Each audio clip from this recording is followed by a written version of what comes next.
Proud day for this country. How could it be a proud day when a man who was not elected by the people becomes president of the United States? How does that happen? Der König der politischen Niederlagen reagierte nicht nur, er ging nuklear vor. Michael Moore attackierte Donald Trump im Live-Fernsehen mit einer verbalen Auseinandersetzung, die so brutal war, dass es ein Wunder ist, dass Trumps Bräune unter dem Druck nicht zu schmelzen begann. Das war keine Kritik, es war eine Autopsie, eine rohe, ungefilterte Beseitigung der hohlen Persönlichkeit, die Trump jahrzehntelang wie einen Ballon zum Macy's Day aufgeblasen hat, nur dass Moore die Nadel brachte. Und um es klarzustellen, das war kein performativer Braten. Dies war ein strategischer, chirurgischer Angriff. Moore schrie nicht. Er hat nicht sensationell gemacht. Er wurde entlarvt. Er riss die glänzende Hülle vom Trump-Mythos ab und zeigte das verrottende Produkt darunter. Den bankrotten Geschäftsmann. Den wehrlosen Patrioten. Den Populisten, der Blood Gold Steaks speist, während seine Basis Slogans ist. Was hat Moore also dazu bewogen, den gesamten Tisch umzudrehen? Waren es die Lügen, die Betrügereien, die NFTs, die Turnschuhe, der endlose Tsunami der Inkompetenz, eingehüllt in Ego und versunken in Verschwörungstheorien? Vielleicht. Oder vielleicht lag es einfach an der Erschöpfung, Amerikas Erschöpfung, mit ansehen zu müssen, wie sich ein einst funktionierendes politisches System in eine Karnevalsnebenschau verwandelte, die von einem Betrüger mit einer Twitter-Sucht und einem Gespür für faschistische Ästhetik betrieben wurde. Und der Zeitpunkt? Tadellos. Denn genau in dem Moment, in dem sich Trumps jüngster Betrug, es gibt immer wieder einen, in Echtzeit aufzudecken beginnt. Genau in dem Moment, in dem Anklagen wie Konfetti auf den Boden prasseln und gescheiterte Geschäftsvorhaben weiterhin offen verrotten, dann lässt Moore den Hammer fallen. Trump wird nicht einfach nur zur Rede gestellt, sondern demontiert. Eine Absurdität nach der anderen. Falscher Reichtum? Ausgesetzt. Falsche Stärke? Zerschlagen. Falscher Patriotismus? Bloßgelegt. Und was macht Trump, wenn die Illusion zu platzen beginnt? Nun, rufen Sie das gleiche alte Lied und den gleichen Tanz auf. Option 1, Opfer weinen. Geben Sie den Medien, dem Deep State, dem Hausmeister im Justizministerium und Ihrem Kindheitszahnarzt die Schuld, wer auch immer verfügbar ist. Option 2, Wut-Tweet oder heutzutage Wut-Wahrheit. Feststelltaste ein. Grammatik aus. Option 3, Ablenken mit einem neuen Betrug. Goldene Turnschuhe im Wert von 399 US-Dollar. Vielleicht ein Proteinshake im Trump-Stil oder eine Trump-Bibel, bei der die Seligpreisungen gegen Buchungsfotos ausgetauscht werden. Spoiler, er hat alle drei gemacht. Denn das ist die Formel. Das ist das Spielbuch. Und Moore hat es so klar und direkt zum Ausdruck gebracht, dass selbst einige der treuesten Magerköpfe zweimal hinsehen mussten. Dies war nicht nur ein viraler Moment. Das war eine Abrechnung. Moore argumentierte nicht über die Politik. Er debattierte nicht über Ideologie. Er rückte die Trump-Persönlichkeit ins schärfste Licht und ließ sie für sich sprechen. Und wissen Sie was? Es hält nicht. Die Tapferkeit ist spröde. Die Macht ist performativ. Der Populismus. Es ist ein Kostüm. Nur ein weiterer reicher Kerl, der Arbeiterklasse Cosplay spielt und gleichzeitig Spenden von Fans in Schwierigkeiten hortet. They really believe that the average normal American wants to hear that. They actually believe that we don't like immigrants. We are immigrants. We are all the children and grandchildren and great-grandchildren of immigrants, unless you are African American or unless you're amongst the first peoples that were here. We are all the product of immigrants, and we love our grandparents and our great-grandparents and the people that got us here to this great country. And to talk about immigrants in this vicious, vile way. Bei Trump ging es nie darum, zu führen. Es ging ihm um den Verkauf. Er verkaufte sich selbst, seinen Namen, seine Marke, unabhängig davon, wie viele Leben es kostete, wie viel Spaltung es hervorrief oder wie völlig inkompetent er dabei aussah. Und Moore hat mit der Präzision eines erfahrenen Wahrheitserzählers und der Wut eines Menschen, der genug hat, alles weggeräumt. Was bleibt übrig? Ein Mann, der ein Casino nicht am Leben halten konnte, der eine globale Pandemie in eine Pressekonferenzpointe verwandelte und dessen politische Macht nun auf einem immer kleiner werdenden Kreis eingefleischter Anhänger ruht, die Wahnvorstellungen mit Schicksal verwechseln. Und doch glaubt Trump irgendwie auch jetzt noch, dass er gewinnen kann, wenn er seine müde Routine verdoppelt. Aber die Sache mit Betrügereien ist, dass sie nur so lange funktionieren, bis die Leute aufhören. sich einzukaufen. Und wenn Michael Moores Sturz ein Anzeichen dafür ist, dann wird den Menschen endlich klar, dass der Kaiser keine Kleidung trägt, nur eine rote Krawatte, eine schlechte Bräune und die Angewohnheit, jede Institution, die er berührt, in Brand zu stecken. Moore hat gerade das Ziel von Millionen Amerikanern erkannt. Er hat Donald Trump vor der ganzen Welt im Live-Fernsehen grausam in Brand gesteckt. Und seien wir ehrlich, es ist so etwas wie ein nationales Hobby geworden, live im Fernsehen dabei zuzusehen, wie Trump gezüchtigt wird. Aber wow, das war einfach großartig. Es war atemberaubend, unausweichlich und ein wenig zu einfach zu sehen, wie ein Abbruchtrupp ein Bauwerk niederriss, das bereits unter seinem eigenen Gewicht zusammenbrach. Trump's election is going to be the biggest fuck you ever recorded in human history. And it will feel good. For a day. Yeah, maybe a week. Possibly a month. And then, like the Brits, who wanted to send a message, so they voted to leave Europe, only to find out that if you vote to leave Europe, you actually have to leave Europe. And now they regret it. Und seien wir ehrlich, wenn Michael Moore spricht, sind die Leute aufmerksam. Er macht seit Jahren Vorhersagen und ähnelt einem politischen Nostradamus. Aber mit einer Baseballkappe und dem starken Wunsch, Corruption aufzudecken, wusste man, dass es gut werden würde, als er sich entschied, dieses Mal gegen Trump vorzugehen. Und das war es auch. Spoiler Alarm. I don't think they really are in touch with where the majority of Americans are at. The majority of Americans do not want this divisiveness. They don't want a threat of violence. We are okay to disagree with each other, but that's where it ends. Michael Moore hat gerade eine Wahrheitsbombe auf Trump geworfen. Und das Ergebnis war verblüffend. Der Meister der dokumentarischen Takedowns startete live im Fernsehen eine gnadenlose, schonungslose Zerlegung von Donald Trump und ließ das sogenannte stabile Genie etwa so stabil erscheinen wie einen Jenga-Turm bei einem Erdbeben. Um es klar zu sagen, Trump genießt es, sich mit jedem erdenklichen Titel zu krönen. Geschäftsgenie, äußerst stabiles Genie und natürlich ein Mensch, dem auf der Suche nach einem besseren Gastgeber die Haare vom Kopf zu krabbeln scheinen. Aber eines kann er nicht ertragen, bloßgestellt zu werden. Moore entlarvte nicht nur Trump, sondern verwandelte seine gesamte Figur in einen Late-Night-Werbespot für Misserfolge. Bedenken Sie die bemerkenswerten Geschäftsfähigkeiten dieses Mannes. Er machte Casinos bankrott, in denen immer das Haus gewinnt, wurde mit einer Scheinuniversität verklagt und versäumte es, Steaks in America zu verkaufen, wo Fleisch als Religion verehrt wird. Es ist, als würde man den Sand in der Sahara nicht verkaufen. Mittlerweile lesen sich seine juristischen Themen wie ein Lehrbuch zur Strafjustiz, mehr Vorladungen als Unternehmenserfolge und mehr Rechtsstreitigkeiten als echte Siege. Wenn wir mit Moores gnadenloser, wahrheitsgetreuer Mischung aus Fakten, Logic und, was am schlimmsten ist, Komik konfrontiert werden, wissen wir alle, was als nächstes passiert. Der berüchtigte Trump-Zusammenbruch. Sie können bereits hören, wie um 3 Uhr morgens Wut-Tweets verfasst werden. Die Dementis in Großbuchstaben und schließlich der Übergang zu einem neuen Betrug, um von der Demütigung abzulenken. Denn das ist es, was Trump tut, wenn er in die Enge getrieben wird. Er antwortet nicht. Er schlägt nur um sich. Schöne Ironie.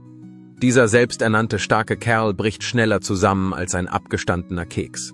Wenn jemand darauf hinweist, dass der Kaiser nackt ist. Moore hat mehr als nur Löcher in Trumps Mythos geschlagen.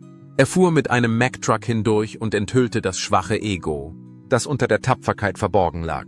Das muss man im Fernsehen gesehen haben. Was passiert also als nächstes? Weitere Ausbrüche, mehr Ablenkung und zweifellos mehr Beweise dafür, dass das Einzige, was Trump ständig aufbaut, ein Berg seiner eigenen Fehler ist. Lust auf mehr ungefilterte Wahrheitsbomben? Klicken Sie jetzt auf Abonnieren, denn der nächste Zusammenbruch ist immer saftiger als der letzte. Mir ist klar, dass ich nicht glaube, dass Sie wirklich mit der Situation der Mehrheit der Amerikaner vertraut sind. Die Mehrheit der Amerikaner will diese Spaltung nicht. Sie will nicht die Androhung von Gewalt. Es ist in Ordnung, wenn wir unterschiedlicher Meinung sind. Aber das ist der Punkt. Schließlich ist da noch seine politische Karriere.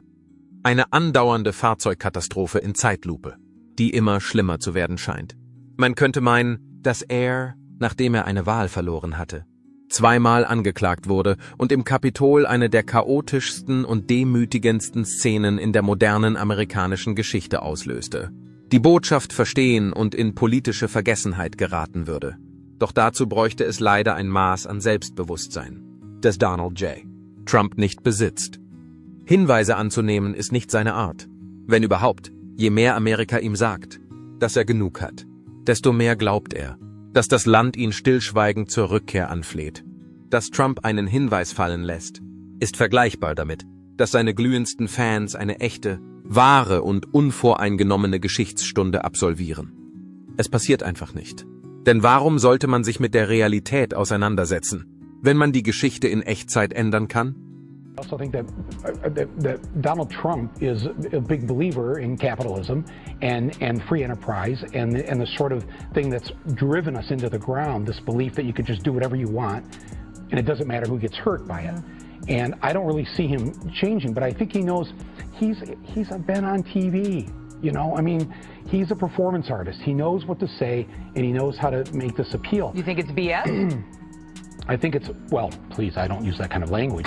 Jeder normale Politiker, der mit zunehmenden Skandalen, immer mehr rechtlichen Problemen und einem Maß an öffentlicher Ablehnung konfrontiert ist, das einen Reality-Star dazu bringen würde, über Zeugenschutz nachzudenken, könnte den Hinweis verstehen. Sie würden Feierabend machen, sich ins Privatleben zurückziehen und vielleicht eine von Ghostwritern geschriebene Abhandlung mit dem Titel Reflections schreiben, von der sich in Flughafenbuchhandlungen ein paar tausend Exemplare verkaufen.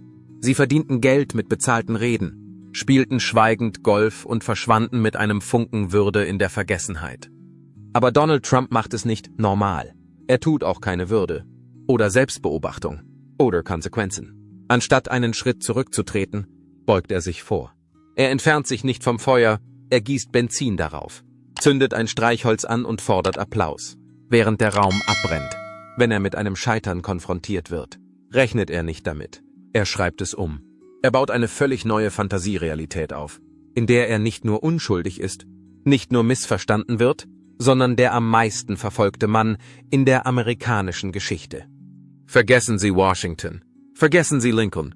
Vergiss MLK. Trump ist hier der wahre Märtyrer, wenn man dem Evangelium von MAGA glaubt. Er ist selbst und irgendwie auch Millionen anderer davon überzeugt, dass die Welt es auf ihn abgesehen hat. Agenten des tiefen Staates, radikale linke Mobs, die Clintons, die Obamas, des FBI, des DOJ, der Geist von Hugo Chavez, das Wetter wahrscheinlich. Und geben Sie ihm eine Woche Zeit. Er wird auch Abraham Lincoln und George Washington auf seiner Feindesliste haben, falls er dies nicht bereits getan hat. Dies ist das Trump-Playbook, wenn die Realität unbequem wird. Verwerfen Sie sie. Eine Wahl mit über 7 Millionen Stimmen verloren?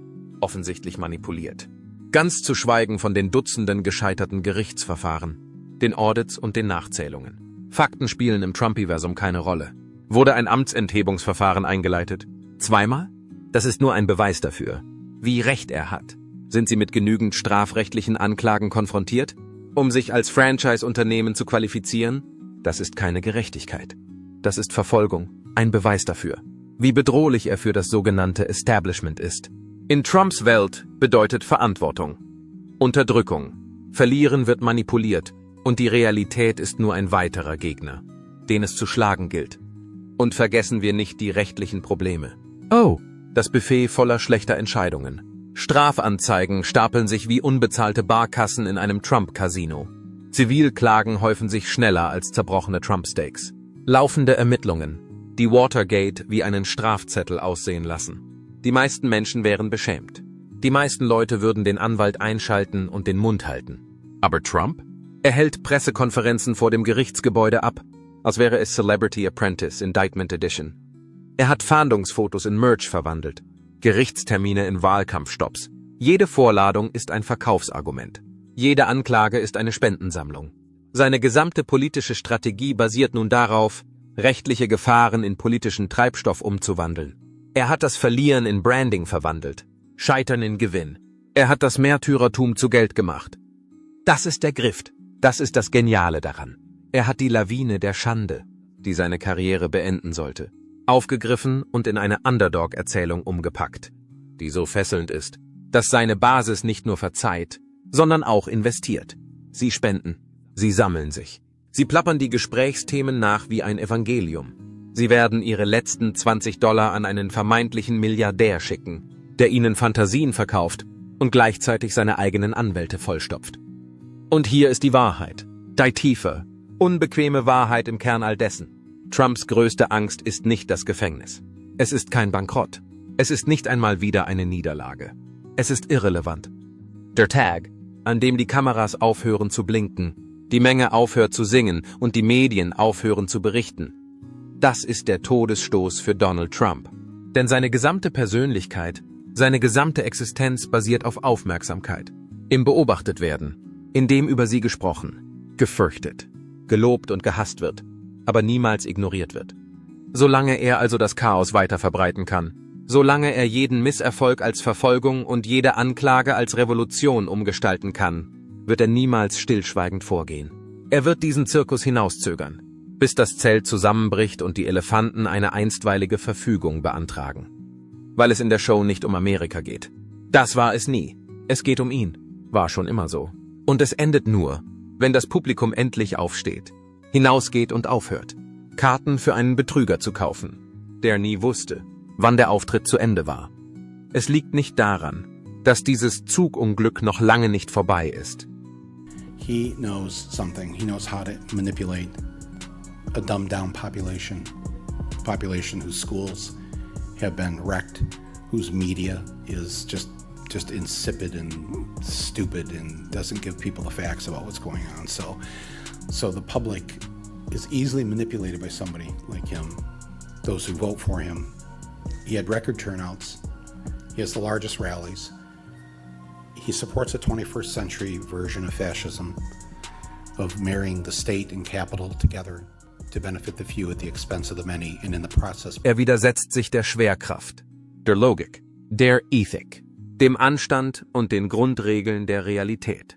Und doch sind wir irgendwie immer noch hier.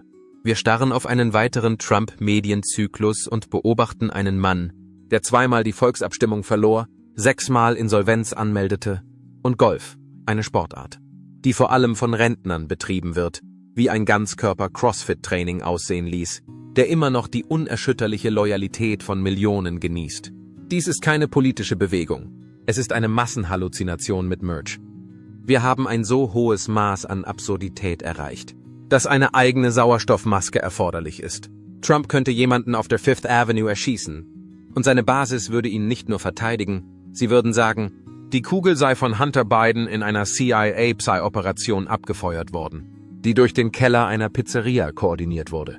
Er könnte den Bankrott der Freiheitsstatue anmelden, und sie würden Einwanderern die Schuld dafür geben. Und dann $99 NFTs, ihres tränenüberströmten Gesichts mit Trumps Unterschrift auf der Fackel verkaufen.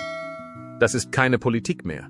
Dies ist ein Theater der Täuschung. Eine vollwertige Alternativrealität mit Surround Sound und Ultra HD, in der oben gleich unten. Falsch, gleich richtig. Und Scheitern einfach ein missverstandenes Genie ist, das auf eine bessere Schlagzeile wartet. In Trump World TM sind Lügen Loyalitätstests. Verbrechen sind Charaktereigenschaften und Vorladungen sind Fanposts des Deep State. Und reden wir über Klagen. Denn Trump hat mehr juristisches Drama als einen Shonda Rhimes Serienrausch. Wenn es einen Streamingdienst namens Law and Disorder gäbe, wäre Trump das Flaggschiff-Original. Stellen Sie sich die Reihenfolge vor. Mit den Anklagen Schritt halten. Die wahren Verurteilten von Mar-a-Lago, CSI, geheime Dokumente. Wie man mit geheimen Absprachen davonkommt und rufen Sie lieber Rudy an. Michael Moore kritisierte Trump nicht nur, er zerstörte die Illusion. Er enthüllte den wandelnden Widerspruch eines Mannes, der behauptet, ein Genie zu sein, aber Ehre nicht buchstabieren kann. Der behauptet, reich zu sein, aber Fans braucht, um seine Anwaltsrechnungen zu bezahlen. Der sich stark nennt und dabei lauter jammert als ein Kleinkind, dem man das iPad verweigert. Er ist ein Chaosmotor mit Spraybräune, und Moore wusste genau, welche Drähte er durchtrennen musste. Und was für eine Fülle an rechtlichen Versäumnissen wir hier vor uns haben. Zivilklagen? Betrug, Verleumdung, Vertragsstreitigkeiten, im Grunde Trumps Lebenslauf in Form einer Klage. Criminal Fella? Oh, nur ein Sammelsurium an Wahleinmischung, Behinderung, Verschwörung. Horten geheimer Dokumente und, nicht zu vergessen, Erpressung. Denn nichts sagt Patriot besser aus, als wenn man Rico in seine Wahlkampfstrategie einbezieht. Es handelt sich nicht um eine Akte, sondern um eine Liste voller Chaos. Vorspeisen, Hauptgerichte und ach ja, der Nachtisch steht immer aus. Irgendwie schreit Trump immer noch, das System sei manipuliert. Als würden Bundesrichter jeden Morgen nur das Rad des Unglücks drehen und aus Spaß auf seinem Namen landen.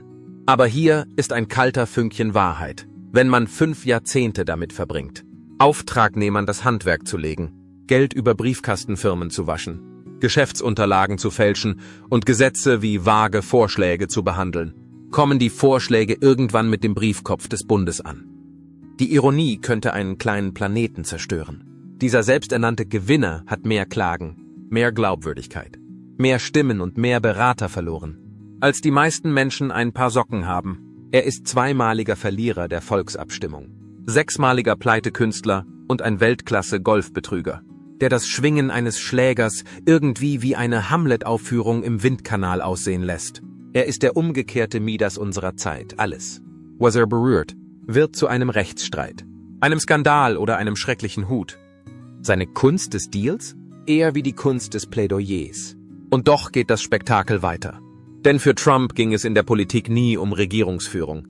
Es ging um den Grift. Es ging darum, sich einen vergoldeten Altar zu bauen und Millionen davon zu überzeugen, wöchentlich den 10. zu zahlen. Also lass ihn toben. Lassen Sie ihn twittern, schreien und jedem die Schuld geben, außer dem Mann im Spiegel. Denn die Geschichte wird Trump nicht als Eroberer in Erinnerung behalten. Es wird ihn als den lautesten Betrüger in der amerikanischen Geschichte in Erinnerung behalten. Ein wandelndes, warnendes Beispiel. Gehüllt in schlechte Anzüge und schlechteres Urteilsvermögen, dessen Imperium auf Illusionen aufgebaut war und der niemals einen Witz vertragen konnte. Vor allem, wenn er die Pointe war. Du willst mehr? Sag einfach das Wort.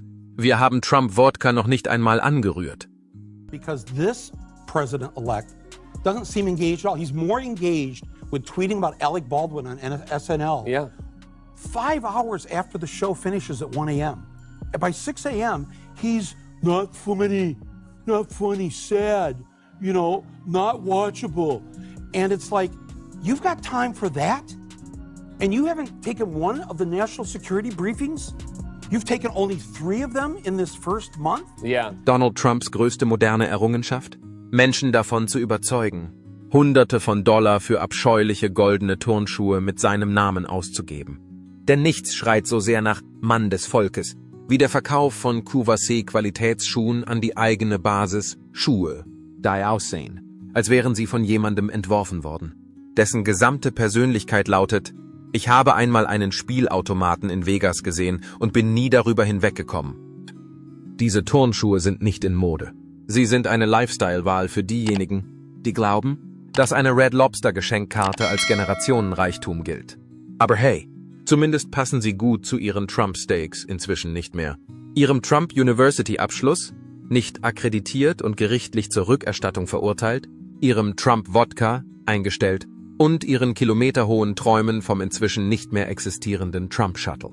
Es ist keine Marke. Es ist ein Katalog des Zusammenbruchs. Ein Museum der Griftigkeit mit einem sich drehenden Geschenkeladen. Seien wir ehrlich, wenn Scheitern eine Einnahmequelle wäre, wäre Trump der reichste Mann der Welt. Er hat Underachievement in ein Luxuslabel verwandelt, ein vergoldeter Betrug für Leute, die immer noch glauben, dass der Sitzungssaal von Apprentice ein Dokumentarfilm war. Und irgendwie tauchen seine treuesten Fans trotz der vielen Insolvenzen, Gerichtsverfahren und billigen Merchandise-Artikel immer wieder mit offenen Geldbörsen auf und sind bereit, das nächste glänzende, nutzlose Ding zu kaufen, auf das er seinen Namen klebt. Er ist weniger ein ehemaliger Präsident, sondern eher der politische ShamWow-Typ, wenn dieser Typ das Chaos anrichtet, die Schuld dafür gibt und ihnen dann einen kaputten Mob verkauft, während er über Hexenverfolgungen schreit. Aus diesem Grund hat Michael Moore Trump nicht nur dort getroffen, wo es weh tut, sondern er hat den gesamten Auftritt zum Auftakt gebracht. Moore griff weder die Politik an, denn seien wir ehrlich, Trump hatte kaum welche, oder auch nur die Skandale, obwohl es genug gab, um ein Kabelnetzwerk zu starten. Er ging tiefer. Er entschied sich für die Mythologie, die Marke, die Reality-TV-Rüstung, die Trump trägt. um sich vor der Realität selbst zu schützen.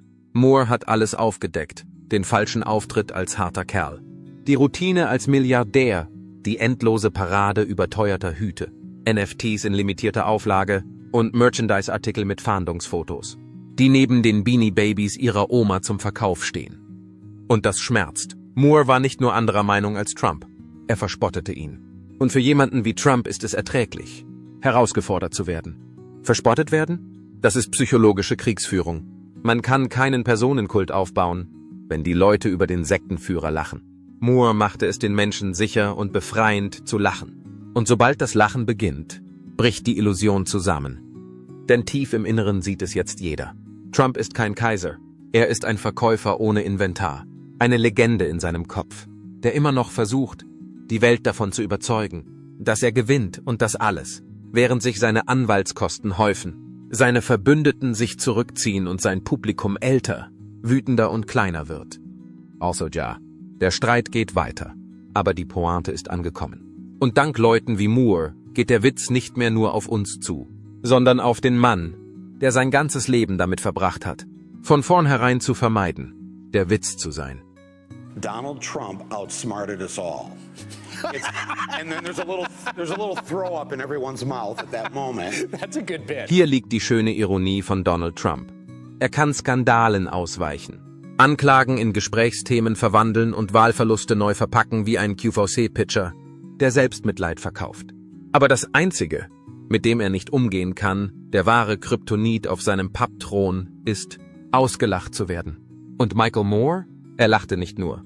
Er verwandelte Trump vor einem landesweiten Publikum in eine Pointe. Spot ist die einzige Waffe, die allen Lärm durchdringt. Kritik? Fake News. Ermittlungen? Hexenjagd. Aber Spott? Das schneidet direkt durch das Kostüm und trifft das hauchdünne Ego darunter. Und kündigen Sie den Zusammenbruch an. Die Großbuchstaben schimpfen. Die verzweifelten Versuche, Moore als irrelevant darzustellen. Der klassische Trump sagt, ich kenne ihn kaum. Übersetzung? Dieser Mann lebt in seinem Kopf mietfrei. Denn hier ist die Wahrheit. Witze werden nicht ernst genommen. Und Trumps gesamte Persönlichkeit hängt von der Illusion von Ernsthaftigkeit ab. Ernsthafter Milliardär. Ernsthafter starker Mann. Ernsthafter politischer Retter. Moore hat diese Illusion nicht nur in Frage gestellt. Er hat es abgebaut. Öffentlich. Genüsslich. Und es blieb hängen. Jetzt blinzeln sogar die Gläubigen über die Risse. Das Geschäftsgenie, das Casinos in den Bankrott getrieben hat, Casinos, in denen das Haus immer gewinnt.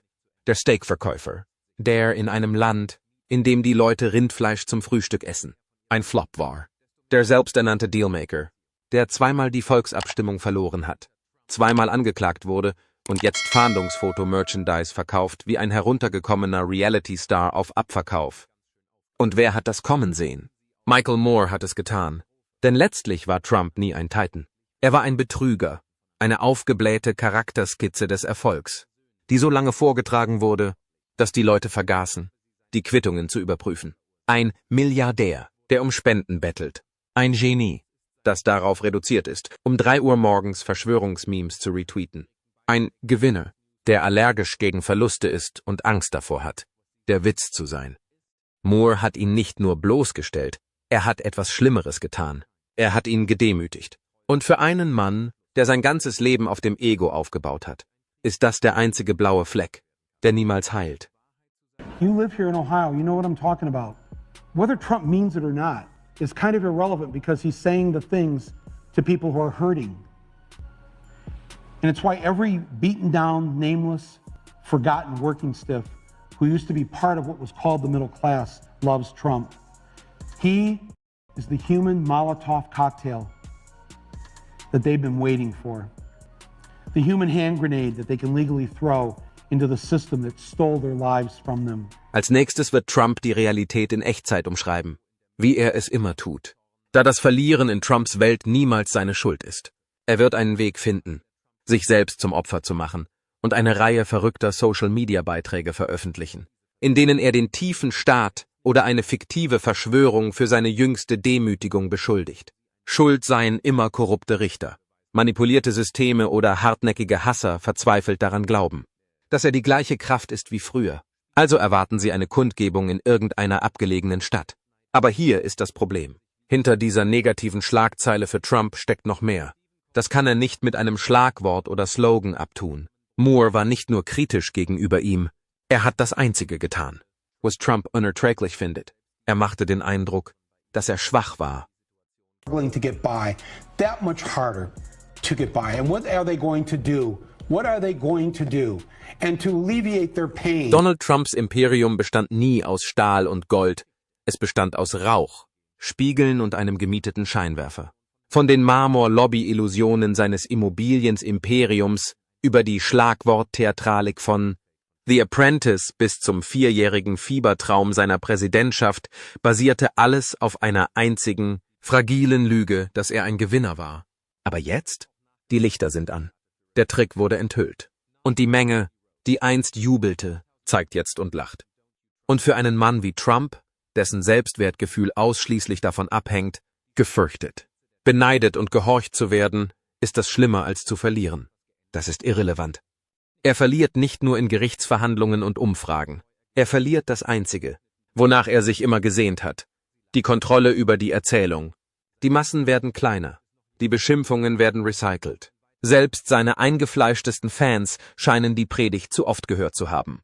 Die Gaunereien haben sich von glatt zu traurig entwickelt. Sammelkarten, Fahndungsfoto-Merchandise, KI-generiertes Geschwätz. Das klingt, als käme es von einem Talk-Radio-Bot. Und während er an der Vergangenheit festhält, dreht sich die Welt weiter. Die Republikaner sichern sich ab. Fox News sucht nach neuer Empörung. Sogar seine Verbündeten springen stillschweigend von Bord. Was bleibt übrig? Die wahren Gläubigen, diejenigen, die zu tief sind, um zuzugeben, dass sie ihm von einer Klippe folgten, von der er versprach, dass sie eine goldene Rolltreppe sei. Was wir jetzt sehen, ist kein politisches Comeback. Es ist ein Zusammenbruch im 3. Akt. Die Wutanfälle sind lauter. Die Verschwörungen karikaturistischer und die Verzweiflung? Spürbar. Er schlägt um sich, nicht kämpft. Denn hier ist die Sache mit starken Männern. Sobald die Maske abfällt, gibt es kein Zurück mehr. Die Mobbing-Aktion funktioniert nur, wenn die Leute Angst haben. Und niemand hat mehr Angst. Jetzt sind sie einfach gelangweilt. Also schnall dich an. Das ist nicht mehr die Trump-Show. Es ist die Trump-Wiederholung. Die, bei der das Publikum jede Wendung, jeden Betrug, jede Beleidigung kennt, bevor er sie sagt. Und die einzige wirkliche Frage, die noch offen bleibt, ist, wird er gegen das Ende wütend sein oder wird ihm endlich klar werden, dass er von Anfang an nie die Hauptfigur war? War Michael Moore daneben? Oder war es an der Zeit, dass jemand den Vorhang zurückzog? Lass es uns in den Kommentaren wissen. Drücken Sie den Gefällt mir-Button, wenn Sie von dieser Wendung immer noch erschüttert sind. Und vergessen Sie nicht, sich anzumelden wegen diesem Sturm? Ich fange gerade erst an.